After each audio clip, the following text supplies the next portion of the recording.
Hi. I hate takeoff in the Indian. Oh, it's noisy, isn't it? Jack? Wow. How'd you get that past security? I didn't. I bought it at the duty-free station after I went through security. Poured half in here and the others in my carry-on. May I?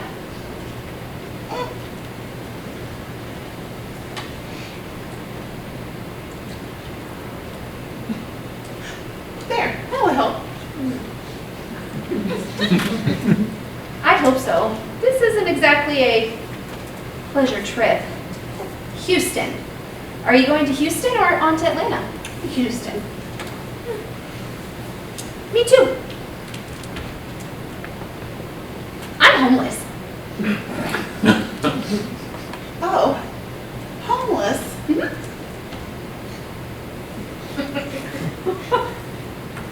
I'm going to live with my sister because I have nowhere else to go. My sister bought me a ticket because my car couldn't make the drive. So I donated it to a senior dog rescue. Your ticket? Yep, my car. Couldn't find work and couldn't pay rent. I had nowhere else to go. It's been one thing after another for the last 10 years. 10 years? Wow. Yeah, I did that thing that, everybody was telling women to do is go back to school. Go back and get the next level of degrees until there aren't any more to get.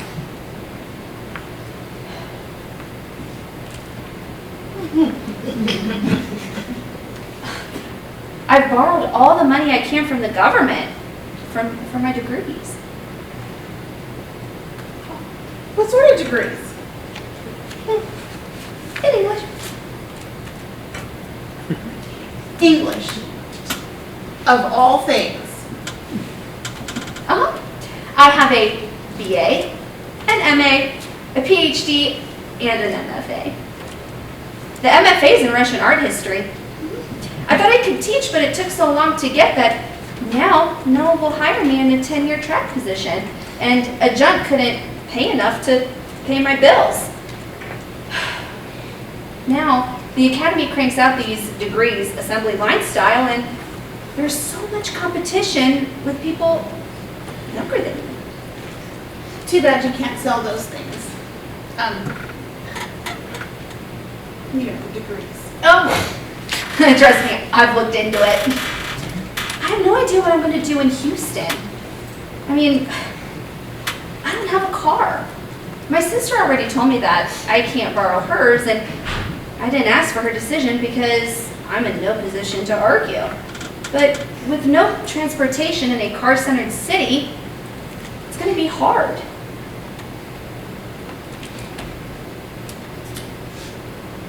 Cabs. Buses?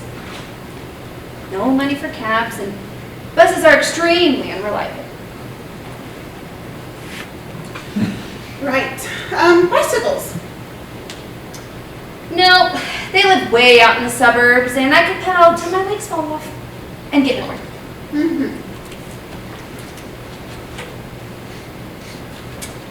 Yeah, thought a lot about this. I call it going into exile. It seems kind of romantic. Well, you are an English major.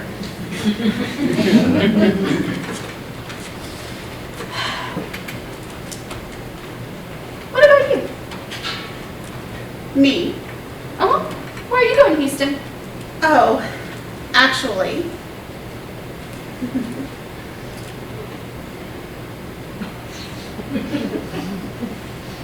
It's going to be a long flight.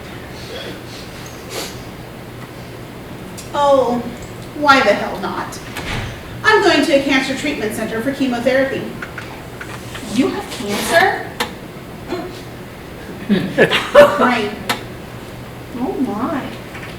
Wow. I'm sorry. Thanks. It's an excellent treatment center, though. Are you going to be living in Houston? Apparently, they do everything they can to help you find accommodations. I'm sure it's going to be some sort of assisted living situation.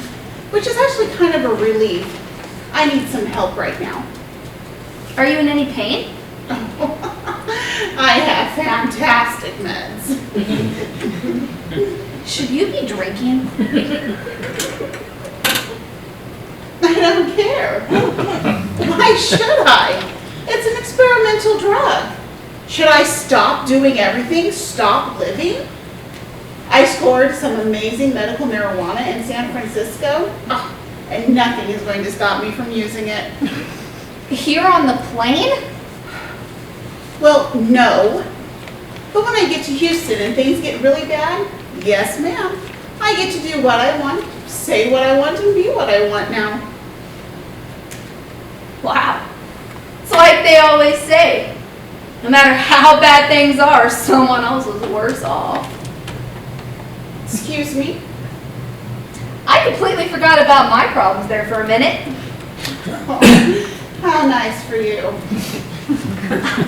What I mean is, you're dying. Thanks a lot. I'm well aware of that. And so now is everyone on the plane. No. Thank you. At least I'm not dying. That's important for me to remember that. No matter how bad things are, I'm not dying. Sometimes I can be completely obsessed with what's going on with me. But you, think about you. Wow. Yeah, I think you've made your point, but I may not die. I am getting treatment. And you know, where there's life, there's hope. Well, sure, but it's still a toss-up, isn't it? A toss-up. That's interesting. It's funny, actually, because I was thinking you were the one who was worse off. Me? Why? Well, considering my fate is still uncertain, I can drop out of real life and attempt to do something about my death sentence. Whereas you're on a downward spiral with no idea how far you'll go or how to dig yourself out of it. I mean, at least I have a plan, a means. What do you have? No job, no car, no home, no idea, no money, no nothing, right? Yeah, that puts me in the better situation. You're dying, and you think you've been dealt the better hand. Like they say, denial is one of the first stages of terminal illness. If I was in denial, would I be on a plane going to get treatment? No, I think you'll find yourself so consumed with your own stagnation and inability to change your situation that you'll wish for death. How about that? That's a terrible thing to say. Oh, the loss, the lack, the emptiness, the failure. Each of them is like its own little death, isn't it? You know, your attitude is probably what made you sick. Maybe I could change seats. And in the end, that puts me in the more enviable situation. Because death is within my grasp. No, that's disgusting. You know, a negative outlook would feed right into your problems. Me? Negative? What could be more negative than you telling me, a total stranger, your long, miserable life story, unsolicited and unwanted, I might add? You asked me why I was going to Houston. No, you volunteered why you were going to Houston. Why would you do that? Well, I don't know. I thought maybe we could be friends, since we were going to the same place. Friends? That's a very far-fetched assumption. I don't know. What could we possibly have in common besides going to Houston? Sounds like we have a lot in common. I've got terminal degrees, and you've got terminal disease. Is that supposed to be funny? Why not? Funny's a good thing. Besides, I always thought, why they call them terminal degrees? After you get one, you're done. Finished. You don't go get more and more and more. You know, I learned an amazing amount of stuff in both the PhD and MFA. Amazing. And I bet you forgot about them all. Not quite.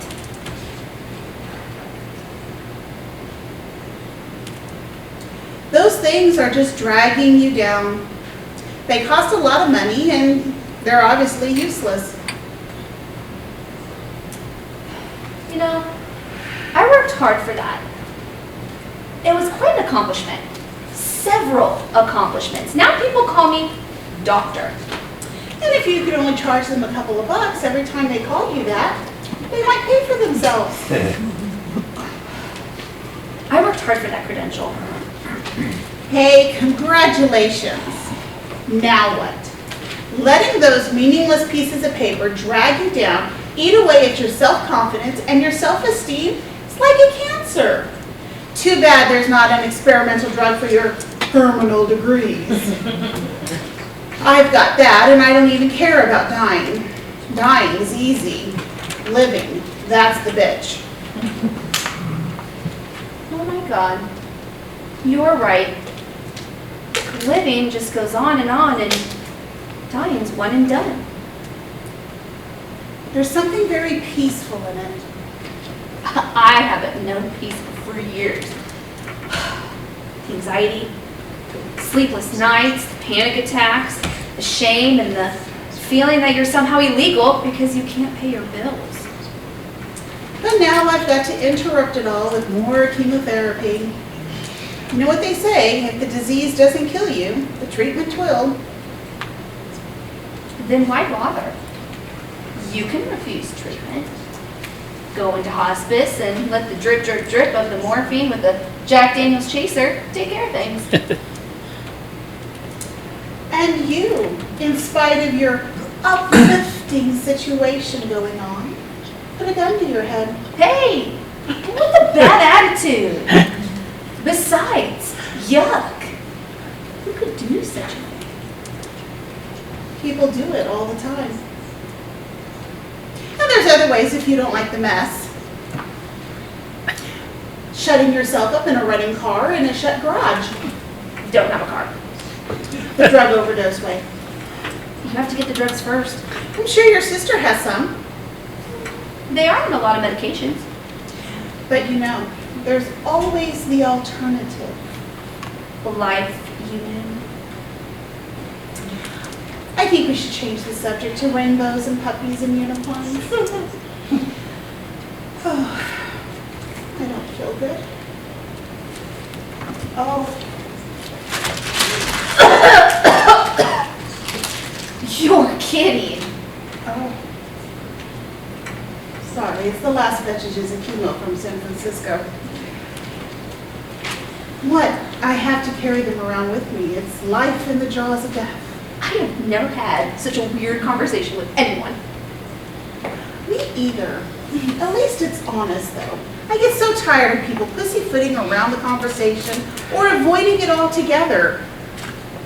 You have a sister. That's something. I was an only child and both of my parents are dead. I also have 2 children. Now I really have to hate you. You want to see pictures? No. Kids want to make a person want to live. You've never had any? You always want to know what they're doing because what they're doing is more interesting than what you're doing. Sometimes I think that I went back to college to be as interesting as them. We could still be friends. Why do you insist? I don't even know your name. Lucy. Donna. Are we friends now? Probably not.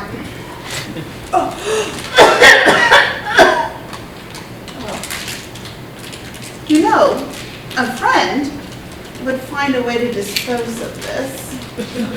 Could you do that? You know, I'd do that even if I weren't your friend.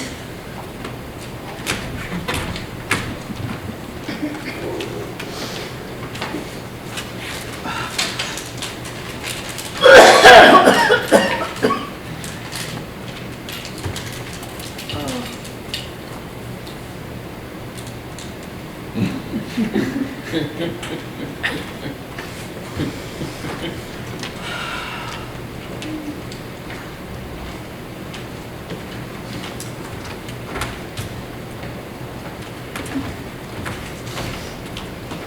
think I'm going to shut my eyes for the rest of the flight.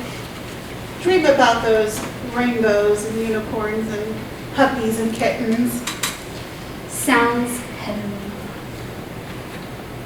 Not what I meant. It isn't going to be easy being your friend. It never was.